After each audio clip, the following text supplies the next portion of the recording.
Episode की शुरुआत में सांग और वान के बीच में एक रोमांटिक मोमेंट होता है और दोनों एक दूसरे को किस करते हैं। लेकिन इस इंसिडेंट के बाद जब दोनों पैलेस वापस आते हैं तो दोनों एक दूसरे के सामने बहुत ही एम्बेरस फील करते हैं। वो एक दूसरे को कुछ बोलने में भी शर्मा रहे थे।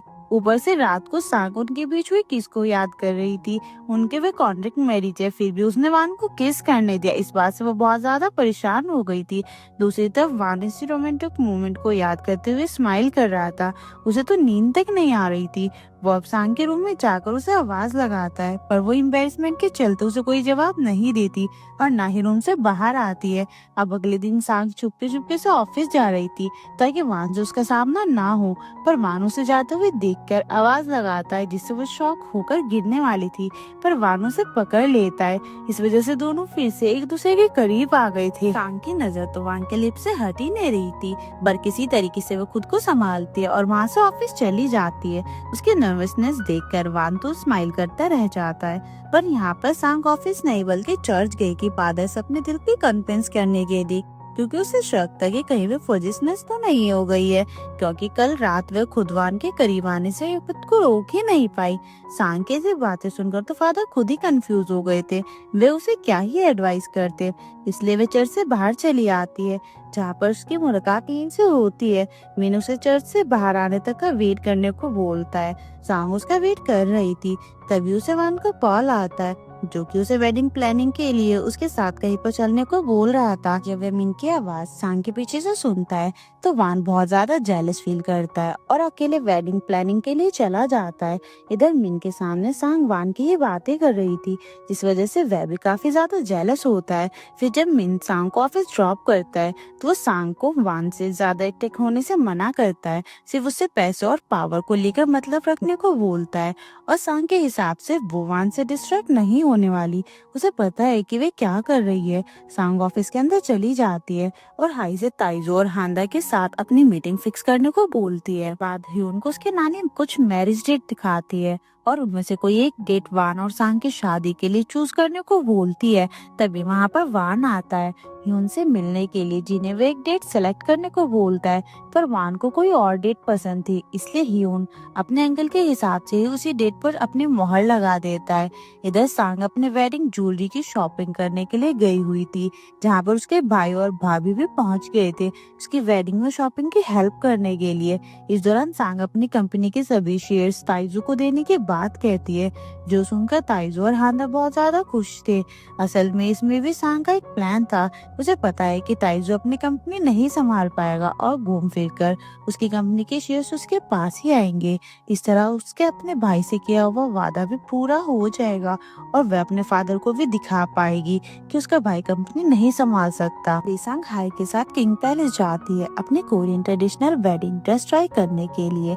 यहाँ पर वान ने सांग की पसंद से हर चीज पहले से ही रेडी करके रखी हुई थी। वहीं इसी दौरान चॉय हाई के साथ अपनी बातचीत बढ़ाने की कोशिश कर रहा था। अब वेडिंग ड्रेस ट्राई हो चुकी थी और रॉयल वेडिंग का अगला स्टेप था फैमिली डिनर। सांग तो वान की फैमिली के साथ डिनर कर लिया था। अब वान सांग की फैमिली के साथ डिनर पर चलने वाला था, पर सांग को समझ नहीं आ रहा था कि उसके फादर वान के साथ कैसा बिहेव करेंगे। वह तो उसे ही पसंद नहीं करते तो वान को क्या ही पसंद करेंगे। फिर भी फैमिली डिनर तो जरूरी था। के बाद सांग के घर रॉयल फैमिली की तरफ से किंग गिफ्ट भेजता है और उन्हें फैमिली डिनर पर इनवाइट किया जाता है, पर सांग के फादर इन चीजों से इरिटेट दिख रहे थे। इधर सांग को भी समझ नहीं आ रहा था कि वह अपने फादर को कॉल कैसे करे। तभी गुड लेडी जांगवे रॉयल फैमिली डॉक्टर से सांग का मेडिकल टेस्ट करवाती है, जो कि वेडिंग से पहले होना जरूरी है। एक साथ इतने सारे अरेंजमेंट्स और रिचुअल को होता हुआ देखकर वह भी बहुत ज्यादा नर्वस हो रही थी, इसलिए वान अपने सभी सर्वेंट्स को बाहर भेज देता है।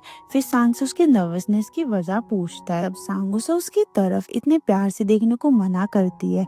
वान के आई कॉन्टेक्ट से वो हमेशा डिस्ट्रैक्ट हो जाती है। साथ ही सांग उनके बीच हुए किस को नॉर्मली लेने को बोलती है, पर वान के हिसाब से वो नॉर्मल किस नहीं थी, उसके साथ सांग थी, इसलिए वो उसने ऐसा किया।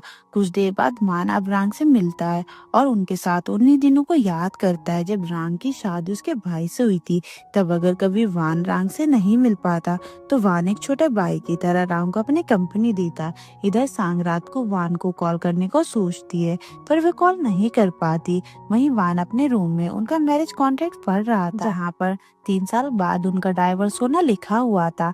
दूसरी तरफ रांग के फादर उसी रात को याद कर रहे थे जब पैलेस में आग लगकर किंग हुआन की मौत हुई थी।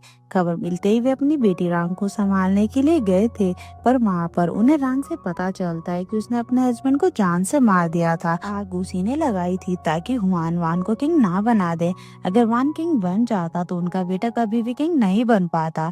ये सीक्रेट कहीं बाहर ना आ जाए, इसी का डर जिनको आज भी है। पर हम किंग वान के लिखे हुए उस विल को देखते हैं जिसके आग में जलने के बाद रांग सोच रही थी वह तो असल में वान के पास है। मतलब कि वान को पता है कि उसका भाई अपना थ्रोन उसे देकर जा रहा था, फिर भी वान ने आज तक थ्रोन को अपने कब्जे में करने की बात नहीं सोची, बस उस बिल को अपने पास छुपा कर रखा। अगले दिन सांग की पूरी फैमिली डिनर के लिए रेडी हो रही थी, लेकिन सांग के फादर उस डिनर में जाने के लिए जरा भी इंटरेस्टेड नहीं होते, तो इस शादी के भी खिलाफ थे। तब ताइजू ने समझाता है कि वे भले ही अपनी बेटी सांग से नफरत करते हो, पर अपने दामाद वान के लिए नफरत रखने से मना करता है। जिसके बाद सांग वान को अपने साथ डिनर के लिए अपने फादर के घर लाती है। वैसे सांग को जैसे डर था वैसे कुछ भी नहीं होता। वान से उसके फादर बहुत ही अच्छे से मिलते हैं और वान तो उसकी फैमिली को अपनी फैमिली की तरह ट्रीट कर रहा था। इस डिनर के दौरान चॉय और हाई एक दूसरे के साथ रेस्टोरेंट में बैठकर सांग के फैमिली के बारे में बात कर रहे थे। क्या क्यों सांग अपने फादर को वान से नहीं मिलवाना चाहती।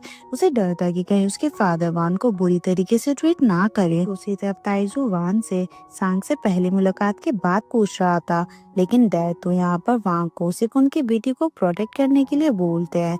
तब सांग उन्हें उसकी फिक्र ना करने को बोलती है, क्योंकि जब उसका एक्सीडेंट हुआ था तब उसके फादर ने थोड़ी ना उसकी खबर ली थी, और ताइजू की वेडिंग पर तो उन्होंने उसे कई सारे गिफ्ट दिए थे, तो अब भला उसका वेडिंग गिफ्ट कहाँ पर है। उसे नहीं लगा कि उसके फादर कभी भी उसे कुछ दिल से दे सकते हैं।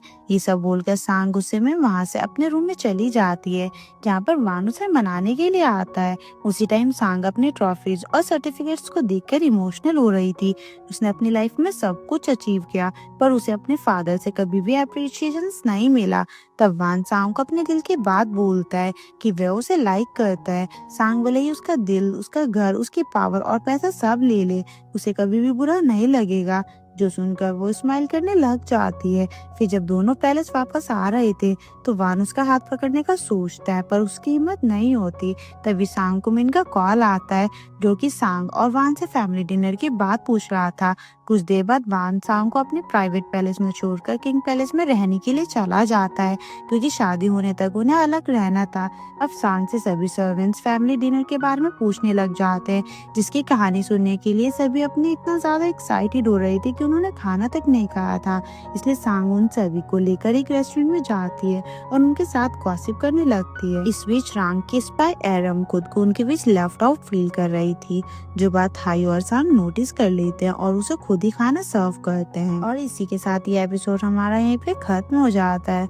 तो गाइज ये थी आज की वीडियो एंड आई होप आप लोगों को ये वीडियो पसंद आई होगी। तो वीडियो को लाइक करके चैनल को सब्सक्राइब जरूर कीजिएगा।